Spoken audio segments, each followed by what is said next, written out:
Hello, welcome to the James Cooley Show. It's your life. I'm your host, Dr. James J.C. Cooley, and wow, you know, I'm excited about this guest that we got on the show today.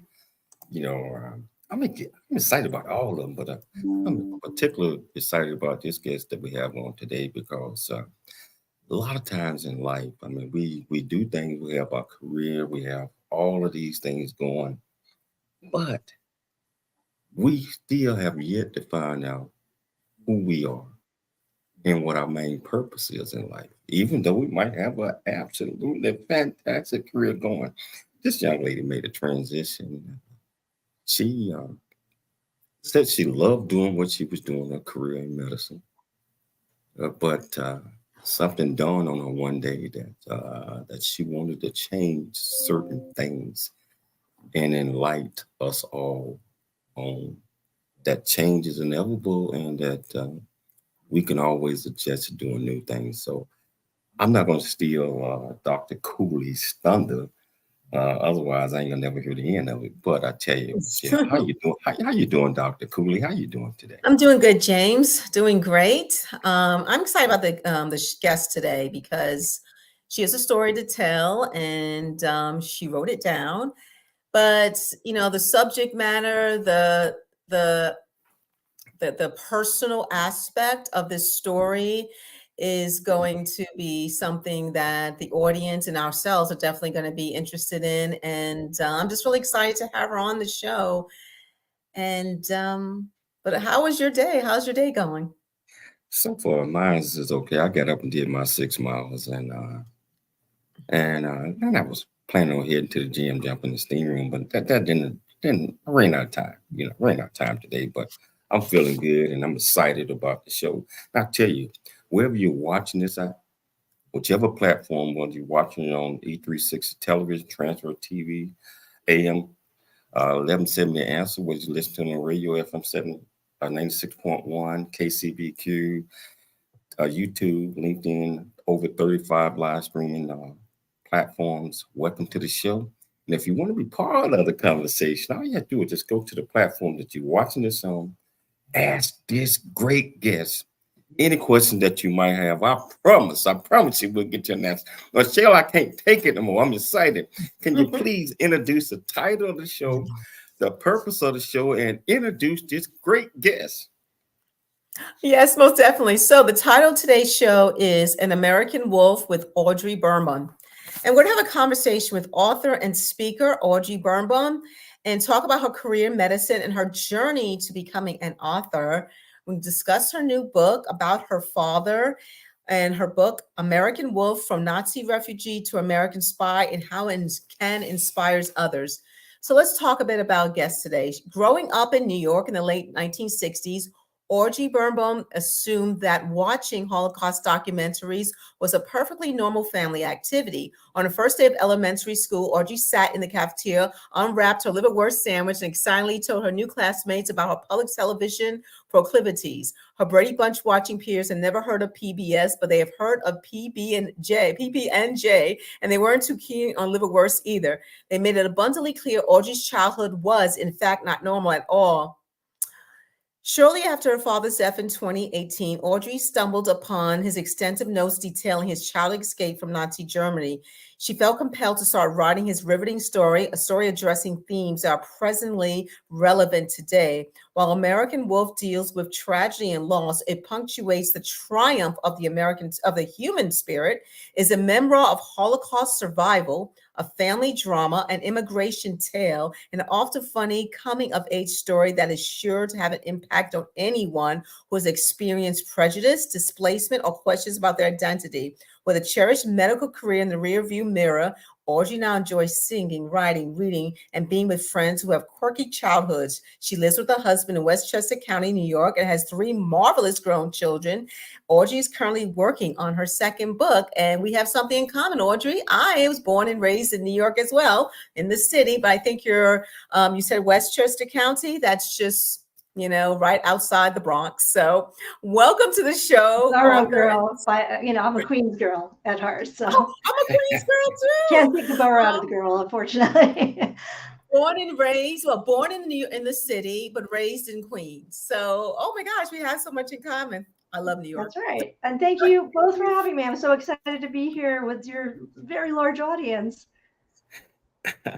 It's an absolute pleasure having you, Audrey, and I'm excited to hear about your story, hear about this, and you mentioned something. You said they wasn't keen on what you was eating, but they was keen on peanut butter and jelly sandwiches. I was so jealous of those peanut butter sandwiches, James. It was one of the many things I could not have in childhood. My childhood itself, my work colleagues used to tell me, Audrey, why aren't you writing a book about yourself? That's another book. My third That, book. that is another one. But Audrey, can you tell our viewers and our listeners what was it like growing up in New York City? Well, growing up in New York City, I'm not sure I could speak about the whole New York experience. I'm not the expert on that, but I could tell you that my childhood was different than my peers. It was, I think in many ways, it resembles a lot of first generation American experiences in the sense that we were still clinging to old ways. My father was from Germany, and he liked German foods and German delicacies, and he thought American ways were weird and somehow not up to par, and that's the liverwurst. and another favorite, something called Zulze, which is made of pig head meat in aspic, a lovely delicacy. And there's just, the things that kids did growing up in the 60s and 70s, whether that was going to Disney for a vacation. No, we went to Europe. If they were watching, like I said in the bio, if they were watching Brady Bunch, we were watching Masterpiece Theater. And there was no sense of leisure. It was work. We had to work. School was important. We had to work all the time. I remember working, I shined my father's shoes, and Tuesday was dusting day, and Thursday was vacuuming day. And on the weekends, we had to wash the car, or we washed the Venetian blinds, or we washed the filters for the air conditioners. I don't know. I didn't even know there were filters to wash for air conditioners. Or we tiled the floor. We did put up the wallpaper. There was this sort of sense of like this. It was very communal, which was good. And I learned how to do a lot of things, but there was a sense of always working. So my childhood was not one of rest or leisure, and it's not one of having things. I feel like my sister and I felt, and I want to clarify, I love my parents dearly, and they did the best they could. They really did. They meant very well, and they instilled a lot of wonderful things in us. But it was the two words I would use for my childhood is forced labor. So I say it really with the most endearing spirit. But if the other kids wore Pro-Keds, we did not have Pro-Keds. If they wore jeans, we did not have jeans, and we were definitely bullied in school. I can't speak for my sister, but I was bullied because I didn't have the right clothes, and my mother took me to a beauty school for some weird short haircuts, and I looked like a boy, and all those things. I don't think they're so atypical, but did it make me resilient? Yes. Was I happy? No, not so much, James. Not so much. It seemed like that your parents made sure that you guys was able to do so many different things because they kind of saw the world that you guys was going to one day be grown ups and released in, and being able to have all of these different type of insights on trades also creates a better person and creates better character. Well, What are your James, thoughts on it? so that is a very good spin, and I think that's half true. So I think that half truth is that they definitely did not believe in what they would consider spoiling us, and again, like sort of old-fashioned values. But there was another side to it too, which had to do with my father's experiences, growing up in a terrible time of himself of great loss and deprivation, which created tremendous insecurities and fears. And a lot of those fears centered around loss of trying to keep the family very close and together, and then not letting us, me and my sister, do things like go away to college. So, with some lost opportunities there, and fears about money, and fears about spending, which forced us to have to do everything ourselves, and made us feel, quite poverty stricken. And I can't say really what our finances were or weren't at the time. I mean, we certainly weren't wealthy at all, and my father's work situation was always quite tenuous, and he worked very hard. My mother worked. My father sometimes had two jobs, often had two jobs. So I mean, they were working terribly hard to try to build something, but along with that was a terrible fear. Of that everything could go at any time. And that was something that I think inadvertently was instilled in us. And so a lot of the work we did was because it couldn't be given to somebody else. It couldn't be spent. And so we you didn't pay for somebody to put up the wallpaper. You did it yourself. And then we made work for ourselves because you couldn't go to one supermarket to get your food. You had to go to 6 because you had to get all the sales, So, getting groceries on a Saturday meant going to 6 stores and walking 2 miles. And so there was a certain, unintended hardship in order to create that sense of financial stability, which I don't think was ever really there. I don't think it was ever really accomplished. So that's that's just a little window of the other side of that. Good values, Wow. yeah, but so yeah, it was different childhood. I tell you, it's a couple of things that you just said. It seemed like a lot of these things you probably still live by today, what your parents instilled in you. Because some of the things ain't common. Like me, when I go shopping, I mean, I probably end up going to 6 different stores because I'm always looking for the sale. Even today, I'm looking. But I enjoy doing it. But I enjoy going to the stores. That's just part of my routine. It's very hard to give up that up, and it's been diluted, I would say.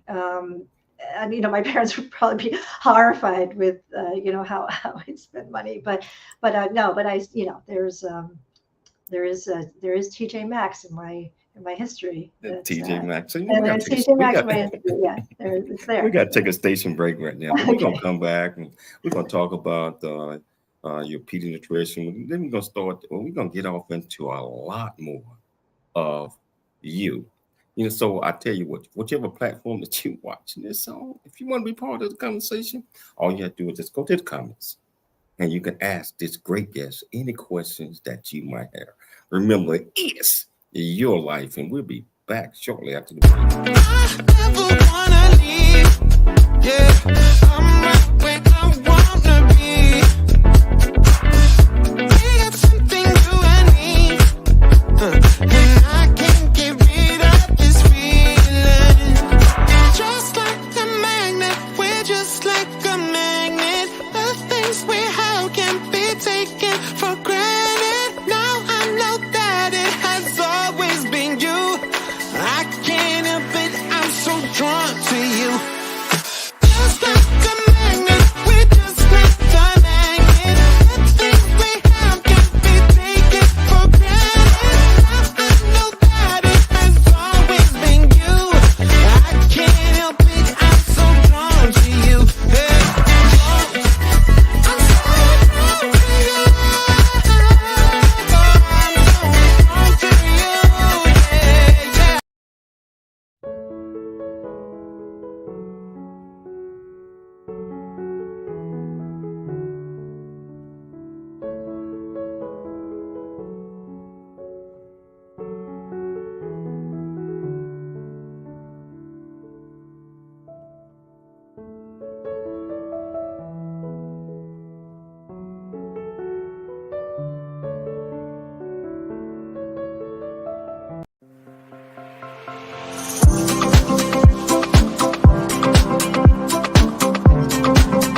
Hello, welcome back to the James Cooley Show. It's your life, and my absolutely wonderful guest here, Audrey. I'll tell you, just having fun, just listening to her, and just you can see the excitement in her when she's explaining all of the things that her parents instilled in her, the habits, the things that makes us better people.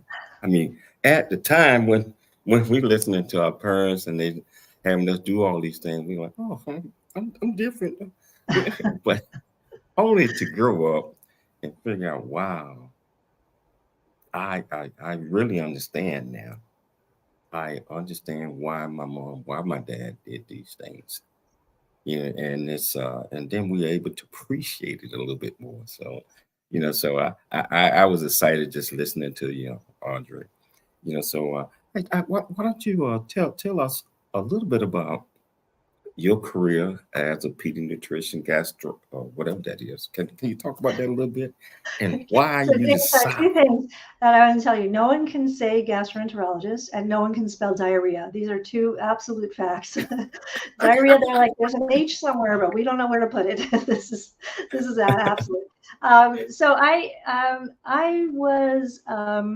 I decided sometime when I was 12 or so that I wanted to be a doctor. It's like, I sometimes think it's, kids say, I want to be a teacher, I want to be a veterinarian, I want to be, it's one of those things. And I don't think it was necessarily that well thought out, other than the fact that I did want to be one of those. I'm one of those people. I want to help people. It is a little bit of my DNA. And I kind of zoomed through school. I mean, I have a late birthday. I started, kindergarten at 4. And then there were a lot of like social promotions in the 70s. So I skipped 8th grade. And then I graduated high school when I was 16. And as I mentioned to you, I couldn't, my sister and I had this understanding from my parents that we weren't allowed to go away to school. And so I was trying to find, someplace local that I could go to for college. And I had this added thing that my father said, no, we're not going to pay for private school. Your sister went to Barnard, and it was a waste of money. So you're going to have to go to, Queens College, or my father taught at Pace University. He could get free tuition there. I went on an interview, and the administrator said, don't come here. He said, the only pre-med students we have, they're not getting into medical school. Don't come. So I was very fortunate. There was a 6-year medical program affiliated with the City College of New York called Sophie Davis School of Biomedical Education. And it was a wonderful program that trained people who were willing to serve in underserved communities. And it suited me very well.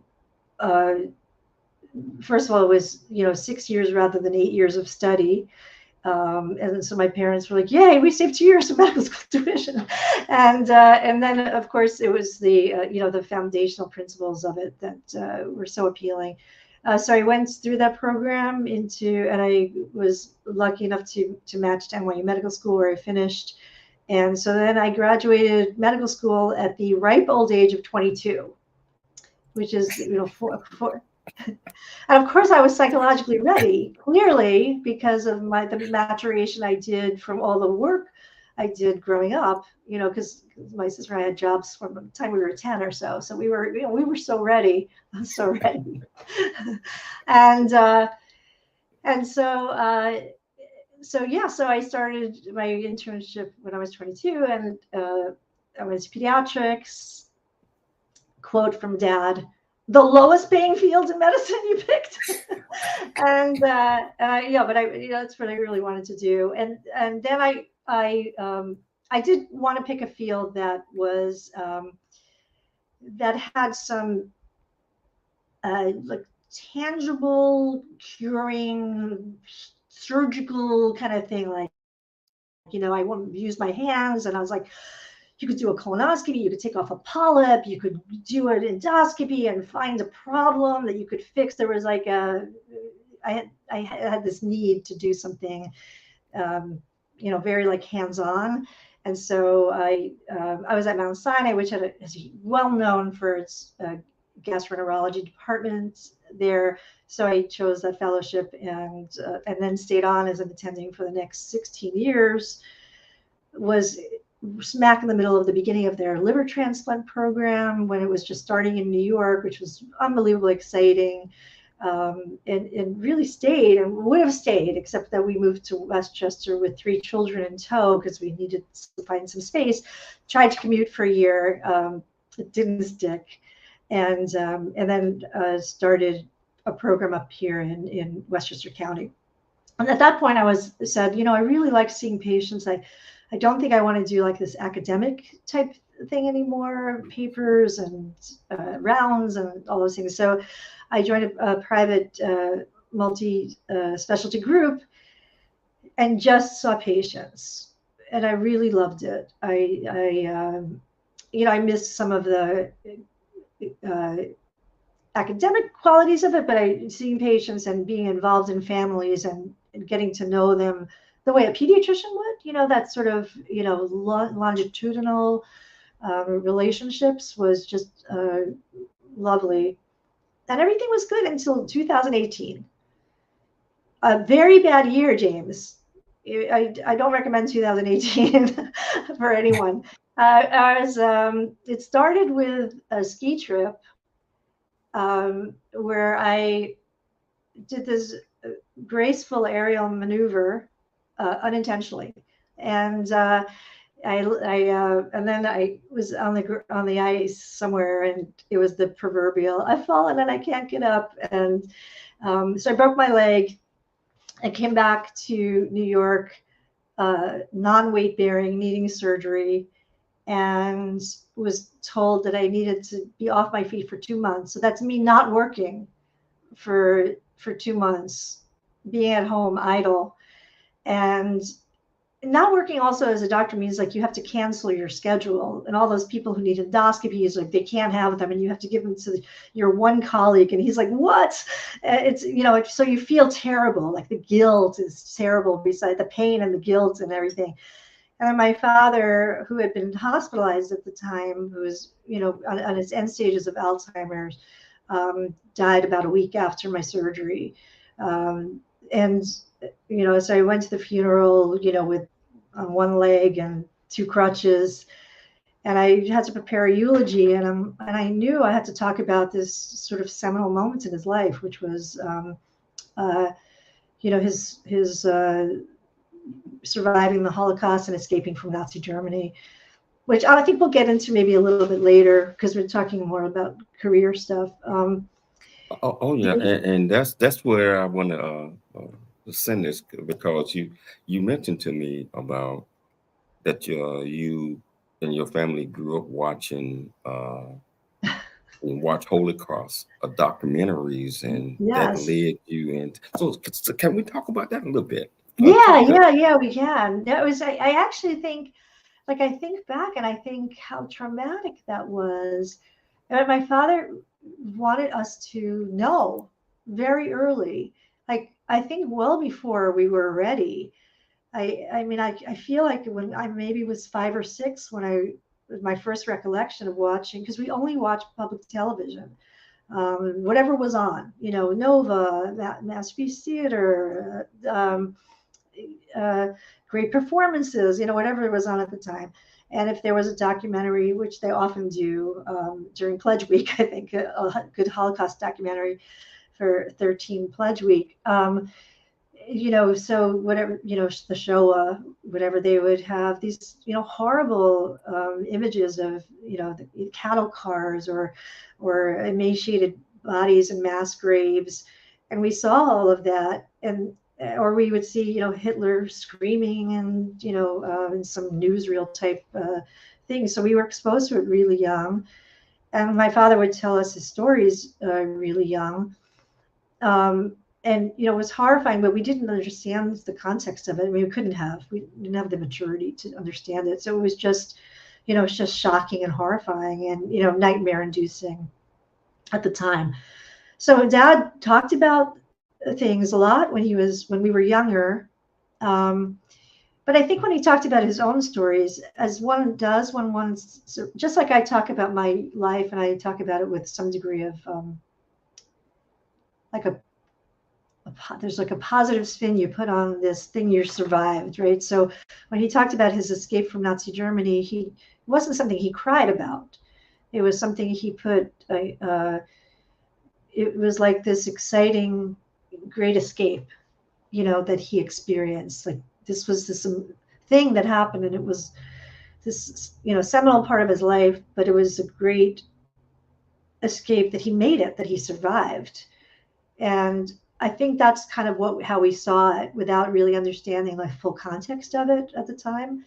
And then at some point, he stopped talking about it because we already knew. So by the time he died, the details were kind of lost. Didn't really know everything that had happened to him.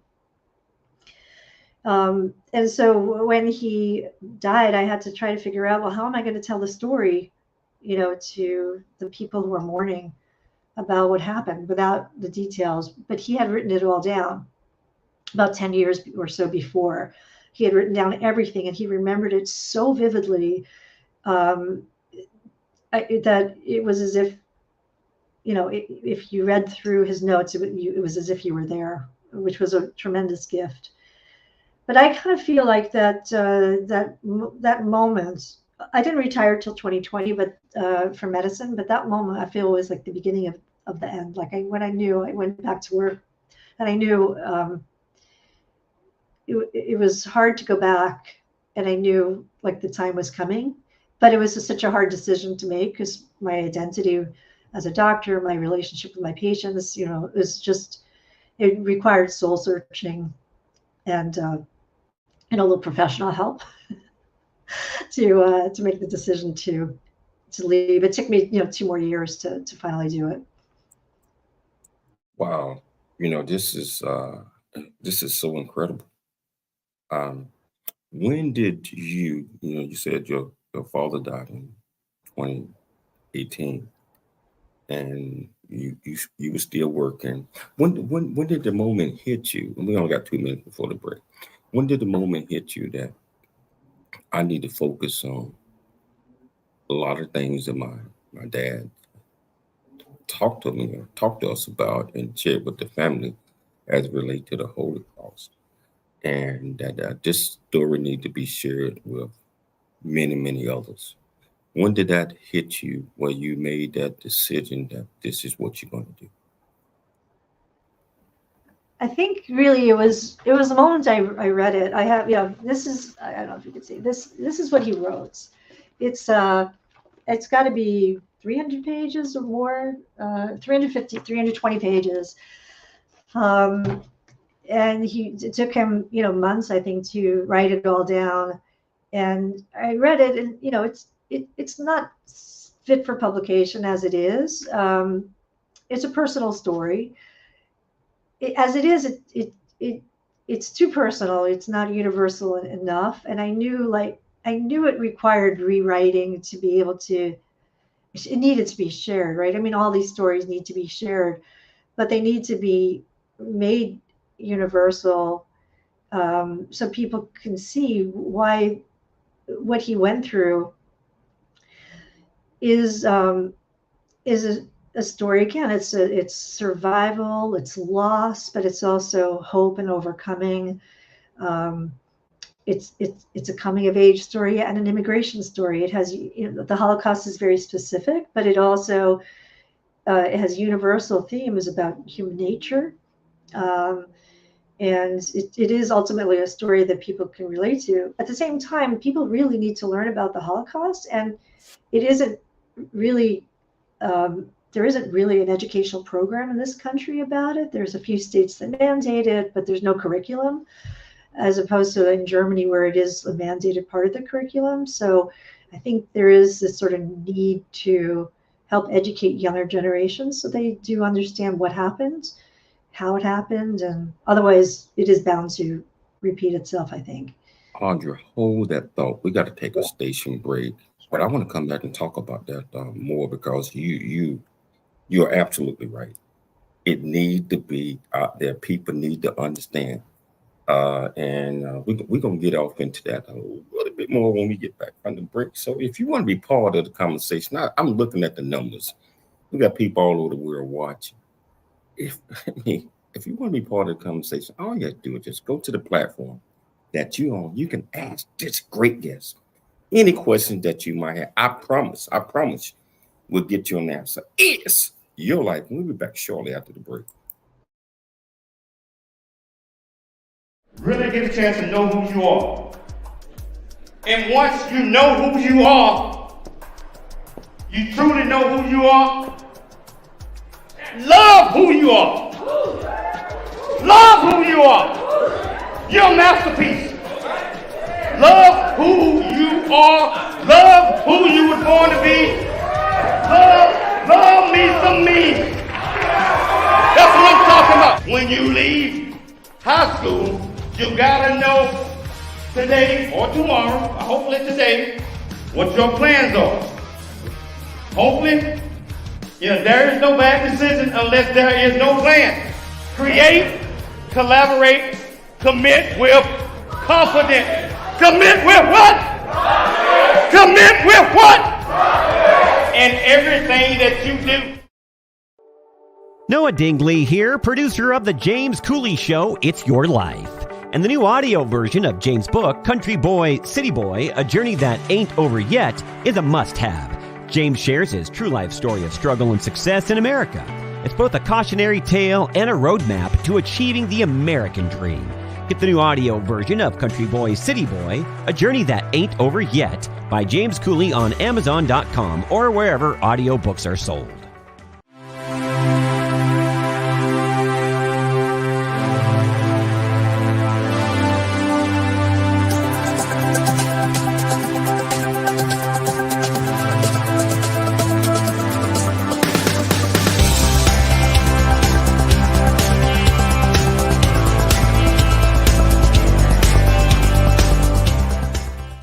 Dr. James J.C. Cooley from the United States of America, and I am here to just say, first of all, I'm so happy and honored to be in the Coffee Book 2023, Unified Brain Z and the other organizations. Thank you so much for giving me an opportunity to be a part of this collection.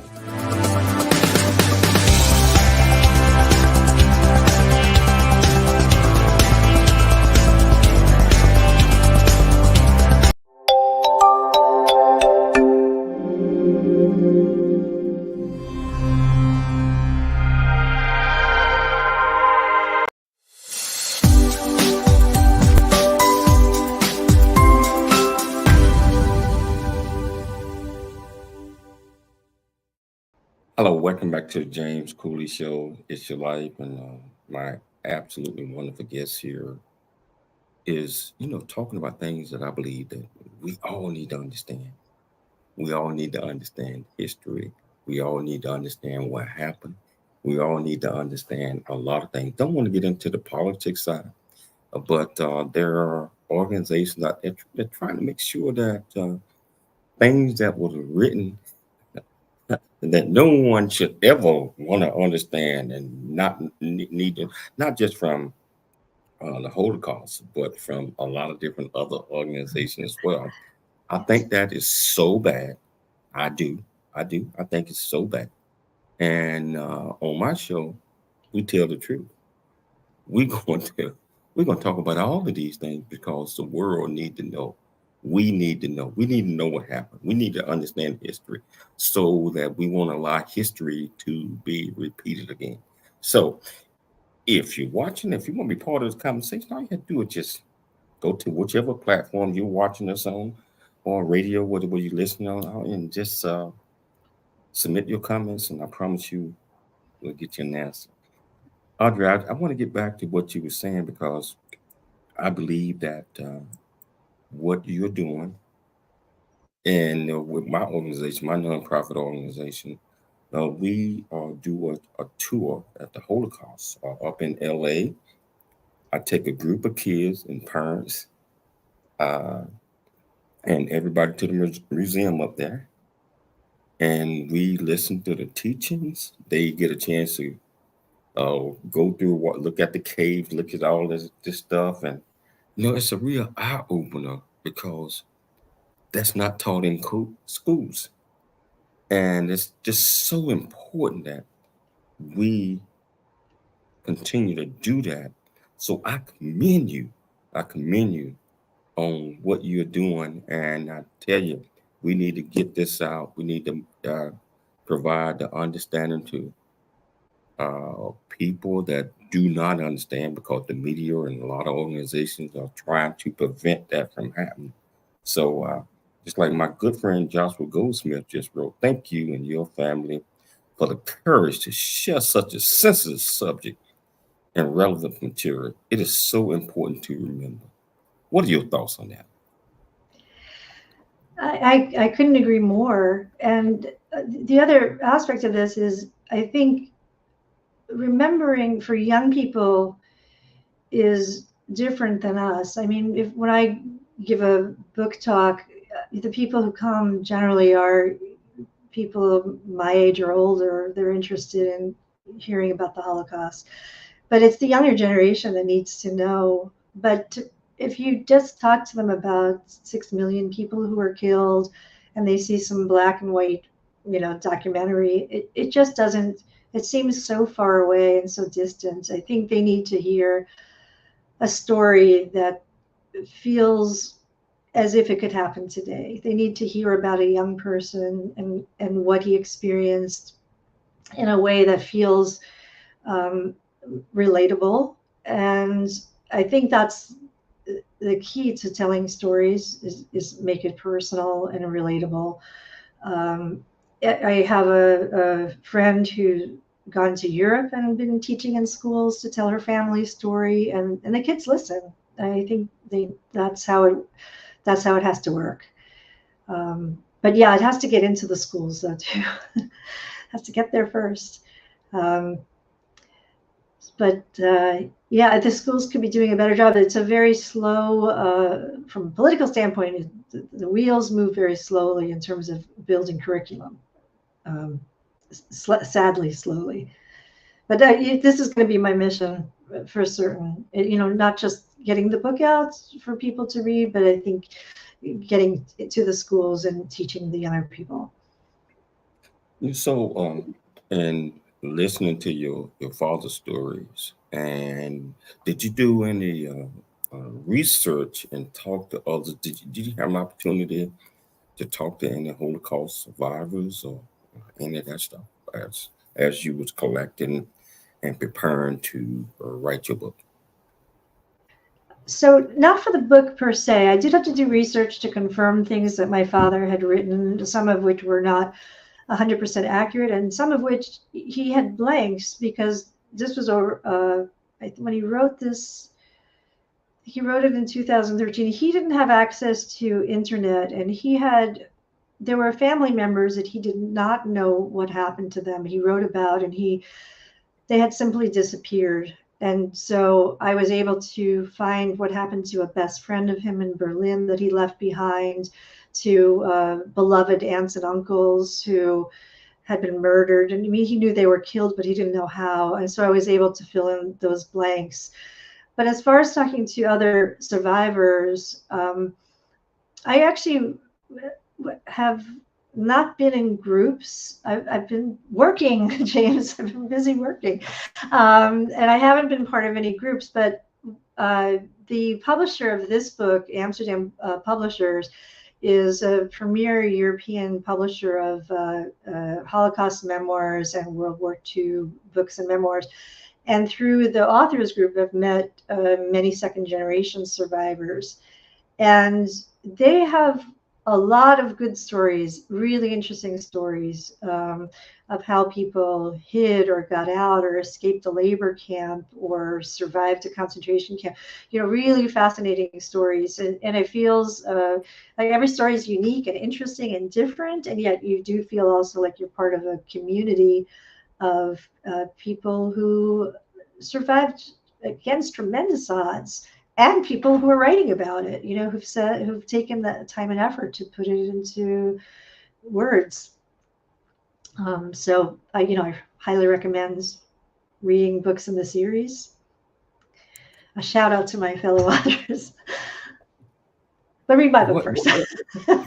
What challenges did you face when you was getting your material and writing this book? Were there any challenges that you had to overcome in order to tell your story or your father's story?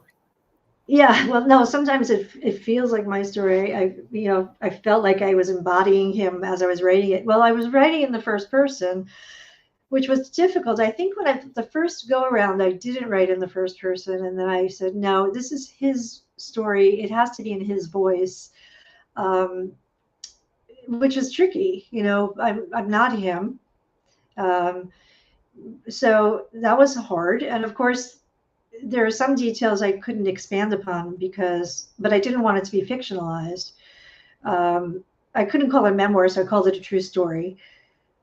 There were some missing pieces. A lot happened to his sister that I'm very curious about, and I wasn't able to fill in some blanks. And I guess she didn't talk about it that much because my first cousins, her children, weren't able to add as much detail as I would have liked. So that's just pieces I couldn't give as much heft to as I would have wanted to.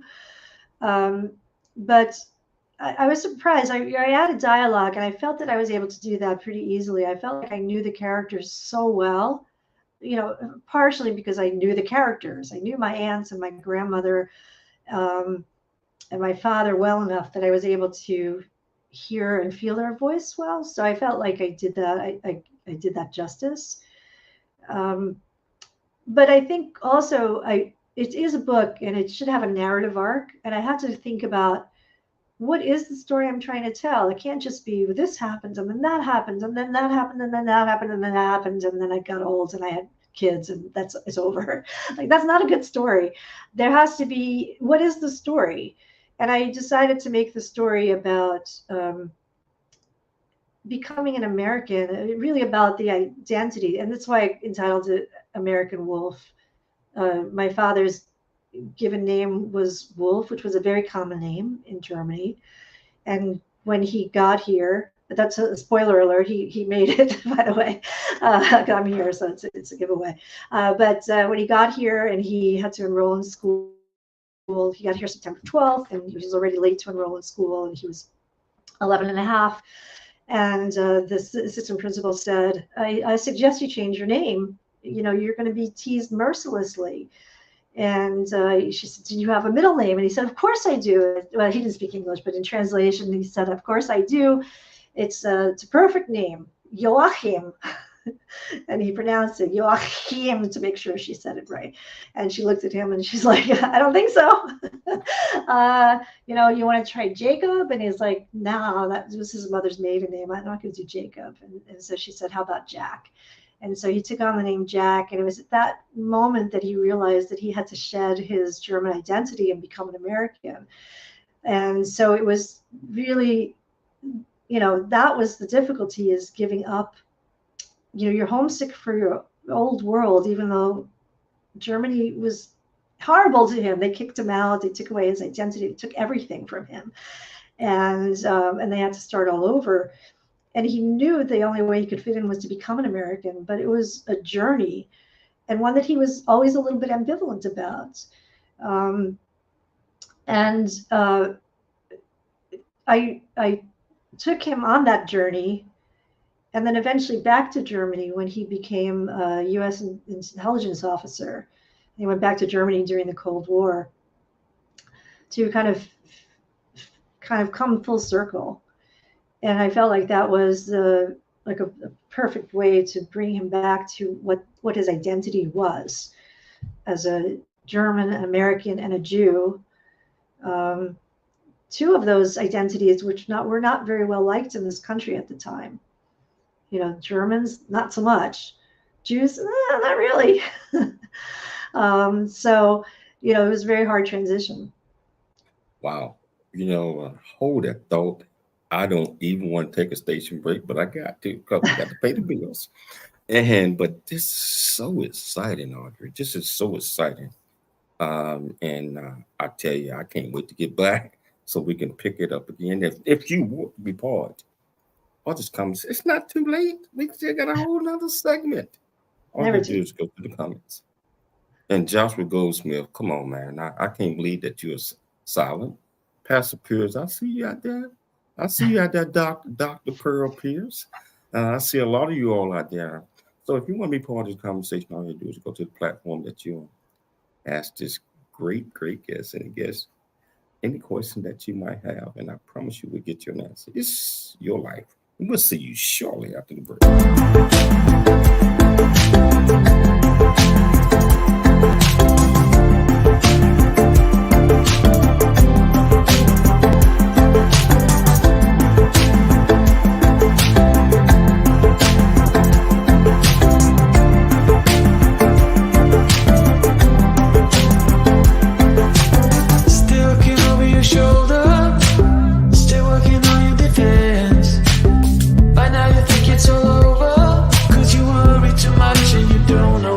Fight again. And if you want my opinion, I'll let it take me away. Only relief is the four on the floor and the crowd that goes, oh, turn it up, turn it up,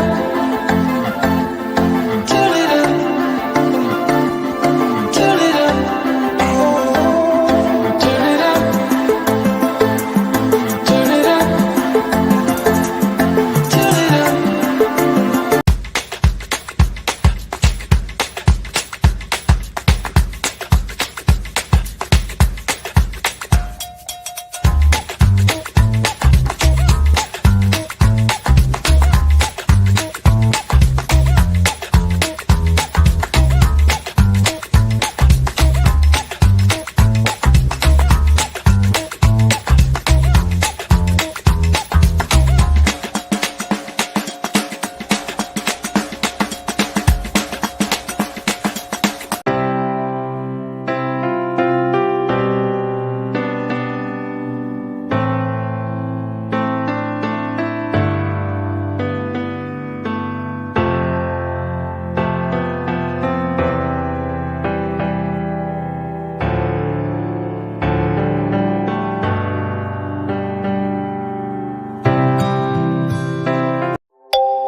Hello, welcome back to the James Cooley Show. It's your life, and I'm gonna be real with you. We need more time. 1 hour is not enough for this young lady right here, and what she is talking about. I believe, it's so important. And very rare do I say to you all that this is not enough time to accurately convey this great, not called testimony, writing, etc., anything you might want to add, because it's history. And if it's history, it should be important to all of us, regardless of what anybody might tell you. It's history. We need to know where we came from in order to know where we are going. And we need to educate ourselves on history to prevent going there in the wrong direction again.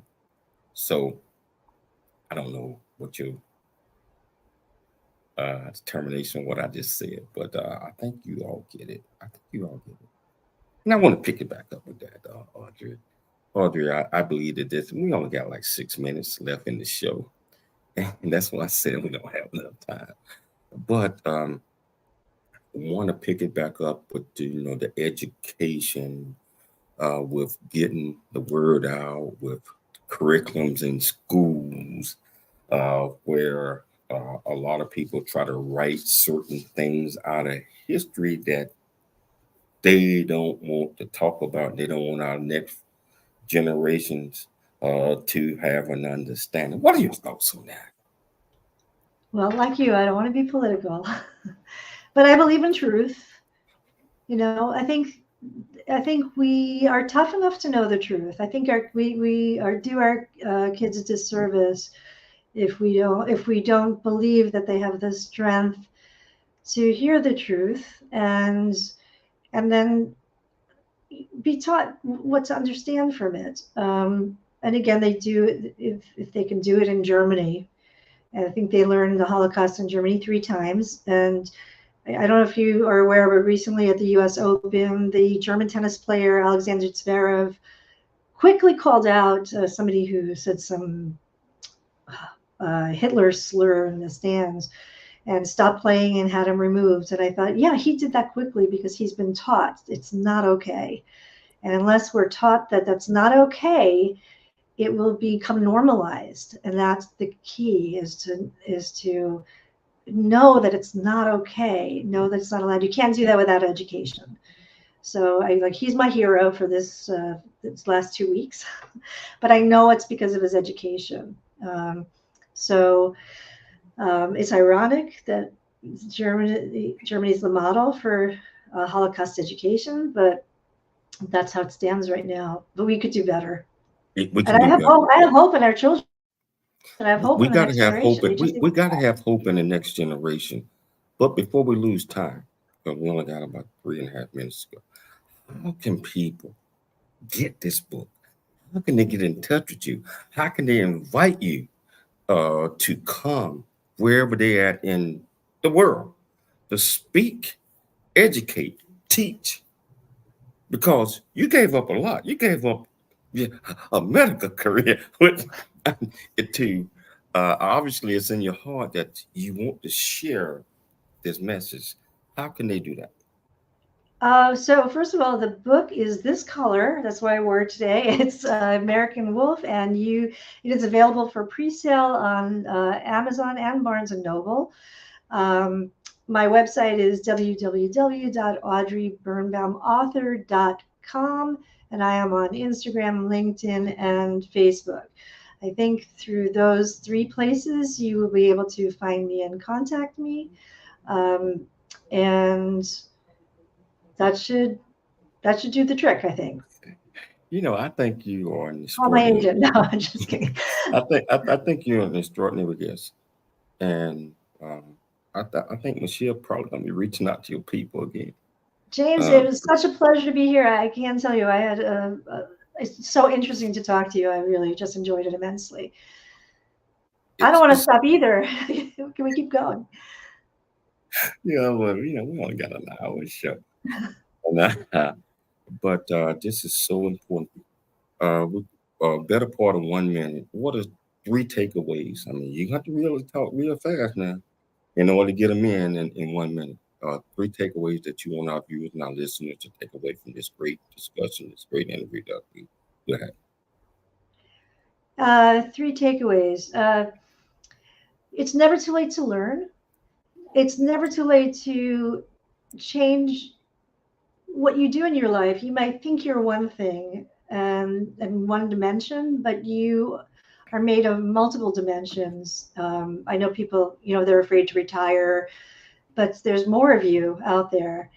And the third thing is that if you surround yourself with people in a community that supports you, you can do anything. You can do anything that you set your mind to, but the 3 things that you just mentioned, especially surrounding yourself with people that you trust and people that are like-minded. I'm talking about they can have different views than you, but like-minded on the same goals, same common goals or coming together. Love, not hate. I'm gonna say it one more time. Love, not hate. Audrey, I want to thank you. I want to thank you to the bottom of my heart for taking the time to come on the James Cooley Show. It's your life. Thank you. Thank Michelle as well, even though I can't see her, but I know she's there. I had to thank Dr. Cooley for putting together another absolutely magnificent show. But most important, I have to thank my viewers and my listeners for tuning in to the James Cooley Show. It's Your Life. Always remember that you have purpose. God placed you here for a reason. You have to discover that reason. Therefore, if you have to always dream big, think big, and be big. We'll be back tomorrow. Same time, same place. Yes, Your Life. We'll see you then.